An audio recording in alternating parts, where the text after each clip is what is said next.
Bruno Lemoine, je suis entrepreneur depuis maintenant 30 ans.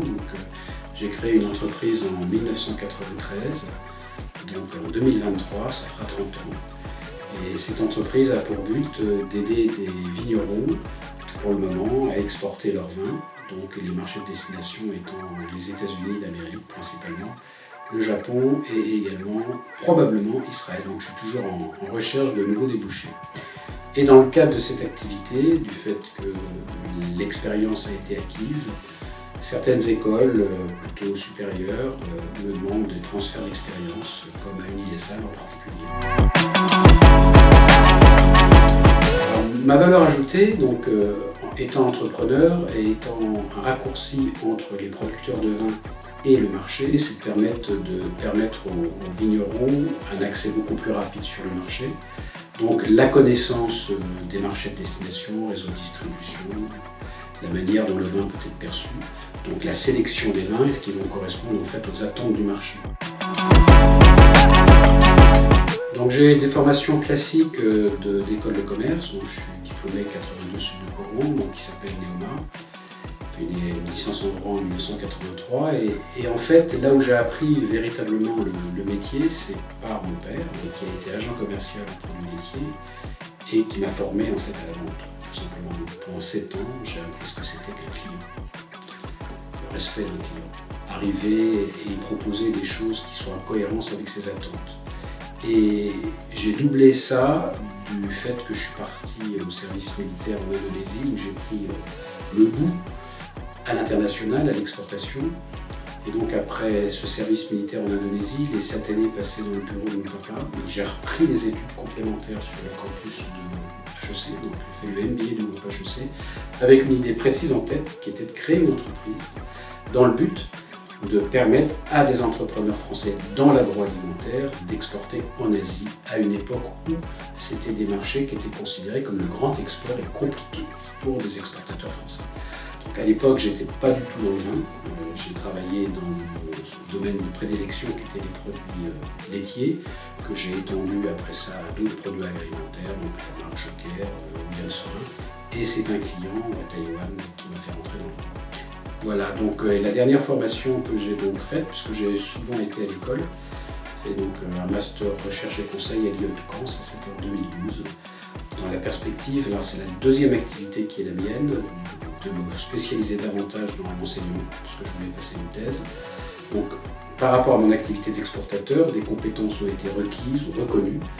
Donc, l'anglais, enseigner possiblement en anglais, et puis cette appréhension de structurer une démarche pour aller à l'export, qui, dans un certain nombre d'écoles, que ce soit l'Université du Havre, de Caen ou de Rouen, ont été reconnues comme étant à valeur ajoutée pour le cursus éducatif des étudiants. Alors elle est née en fait d'une réflexion.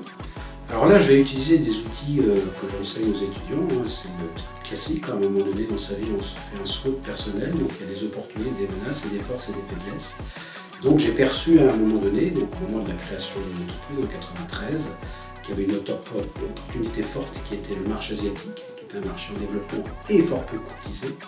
Et j'avais des forces en interne qui étaient en fait ma capacité à avoir déjà vécu sur place. Puis mon papa m'avait structuré dans une démarche de bon commerçant, de bon commercial. À cela s'est ajouté le fait que j'avais des faiblesses, en ce sens que j'avais besoin de relooker mes compétences managériales en prenant ce qu'il y avait de mieux sur le marché français en termes d'école. C'est pour ça que je suis rentré sur le campus HEC pour pouvoir redorer mon bagage et me redonner le coup de boost nécessaire pour y aller. Donc là, le déclic, c'est une étude de l'environnement, tout simplement.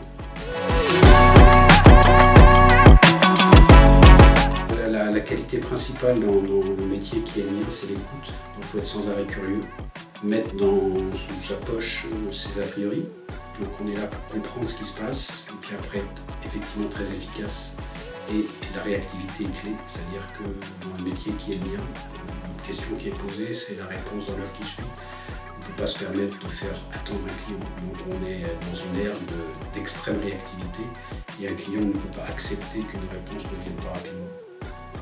Donc ça, effectivement, Ah, ça c'est le contexte qui m'a obligé à être de plus en plus réactif, mais d'une manière générale, j'étais très rapide dans la réponse à proposer, mais la technologie nous permet de l'être encore davantage.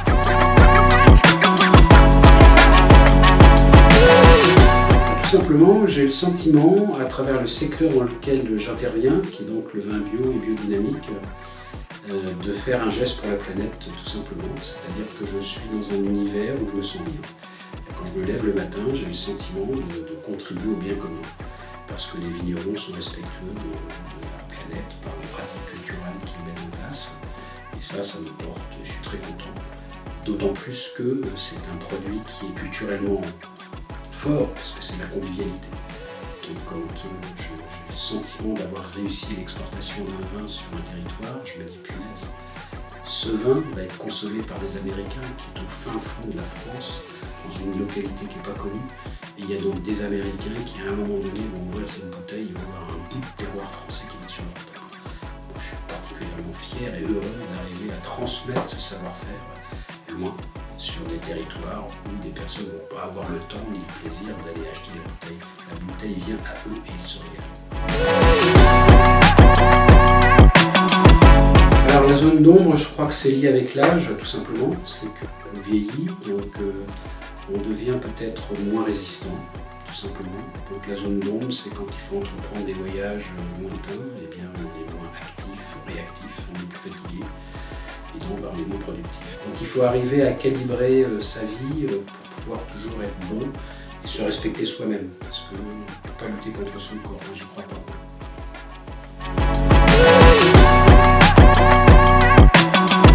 C'est un travail de préparation dans le détail, donc beaucoup de choses se passent d'une manière sédentaire. Donc analyse d'informations, préparation des dossiers. Puis après ça, il y a la partie aller sur le terrain. Mais une journée type chez moi va être beaucoup de temps passé devant l'ordinateur à préparer des dossiers, à lire de l'information, à aiguiser ma curiosité. Et c'est doublé aussi par la deuxième activité d'enseignant. Je dois préparer mes cours, donc ça c'est un travail en fait assez littéraire et qui nécessite de la concentration et en fait la position assise.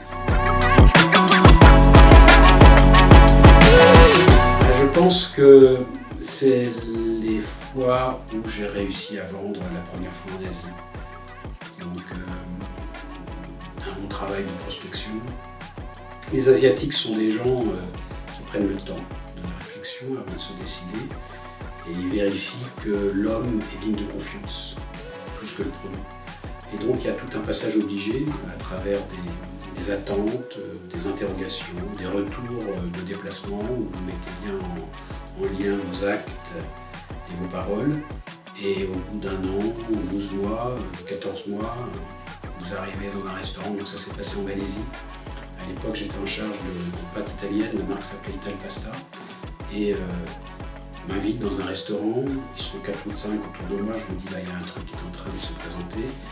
Et là, la responsable de l'entreprise, alors c'est l'équivalent du Danone local, et elle me dit Jalan, ça veut dire on y va. Et là c'était bon, là c'est la poussée d'adrénaline extraordinaire. Et puis là, ça y est, j'ai le premier conteneur qui va être acheté. Et on sort de là, on se dit waouh, j'y suis arrivé. C'est aussi simple que ça. C'est marqué là, paf. Et ça c'est extraordinaire. Une fois que vous avez réussi ça, vous vous dites j'y suis arrivé une fois, il n'y a pas de raison que j'y arrive pas deux fois.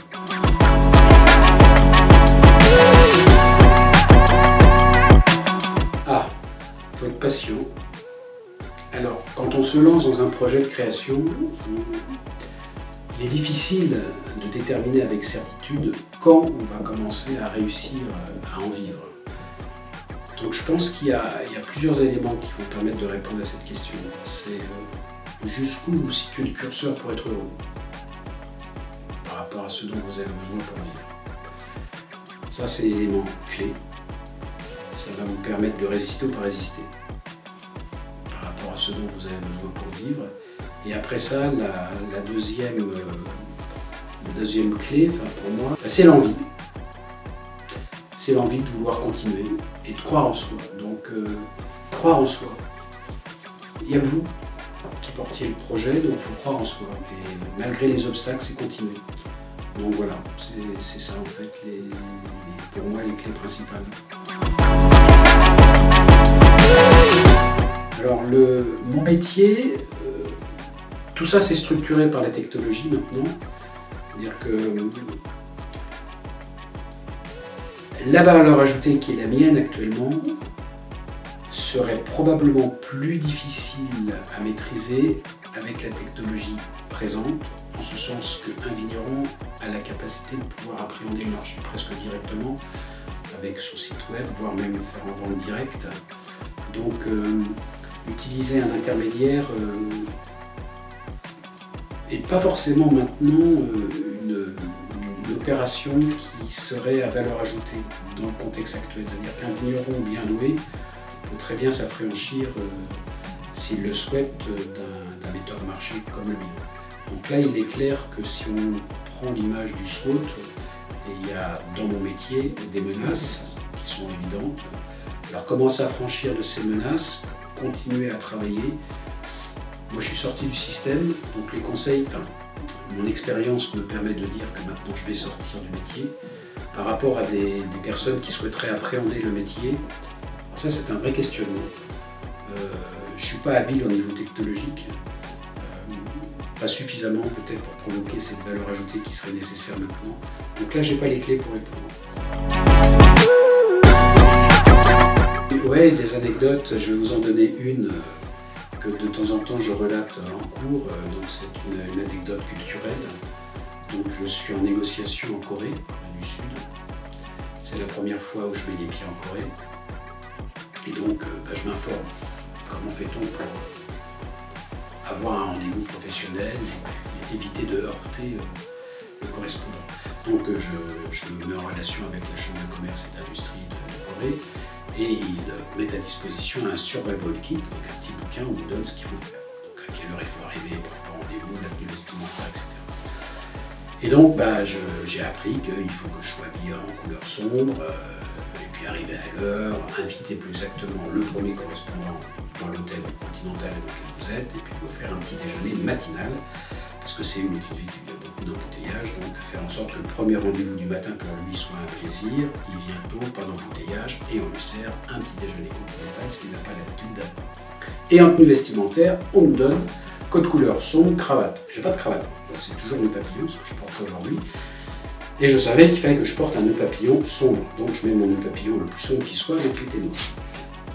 Donc ce monsieur arrive, on s'installe, et la première chose qu'il me dit, ton métier c'est clown. Donc là, en un quart de seconde, vous vous dites, est-ce qu'on va arriver à faire du business quand ça démarre comme ça? Donc il y a un choc culturel. Donc je l'ai heurté, et je ne pensais pas le heurter. J'ai pourtant préparé mon truc. Donc là, en un quart de seconde, je me dis, bon, j'ai une série de rendez-vous qui suit derrière, je suis là, je le mets en pertes et profits. Et donc moi, je lui ai répondu du tac au tac. Alors lui, il était équipé bien comme il fallait en voir, avec la cravate. Et je lui ai dit, toi, t'es croque-mort. Comme ça s'est terminé assez rapidement, l'échange. Et c'est un bon signal du problème d'interculturalité. On a beau se présenter, on n'est pas à l'abri de, malgré tout, faire des erreurs. Mais le message que j'ai retenu derrière tout ça et l'anecdote, c'est qu'on ne doit pas abdiquer sa personnalité. Quand on vous frappe là où ça fait mal, il faut être capable de réagir, à mon avis, à la hauteur de l'attaque qui vous a été faite. Si la personne ne comprend pas ou ne vous permet pas de construire un pont qui va réunir les différences, c'est dangereux. En termes relationnels, professionnels, ça va être ennuyeux. On va perdre du temps. Et on n'a pas de temps à perdre dans la vie professionnelle, surtout quand on est intermédiaire. Notre capital, c'est le temps. Donc il faut être capable d'aller vite. Pour créer des affaires rapidement. Le nœud papillon est une petite marque de fabrique comme... Oui, alors ça, c'est une marque de fabrique qui m'a permis pendant longtemps en Asie d'être repéré. Donc dans un salon professionnel, the man butterfly note, et puis on me repérait être là comme une certaine distinction, voilà, une marque de fabrique effectivement. Et donc je l'ai porté tout le temps dans ma vie professionnelle. Donc maintenant, là je suis en situation d'interview non préparée, mais peut-être que j'aurais porté le papillon dans ce cas-là.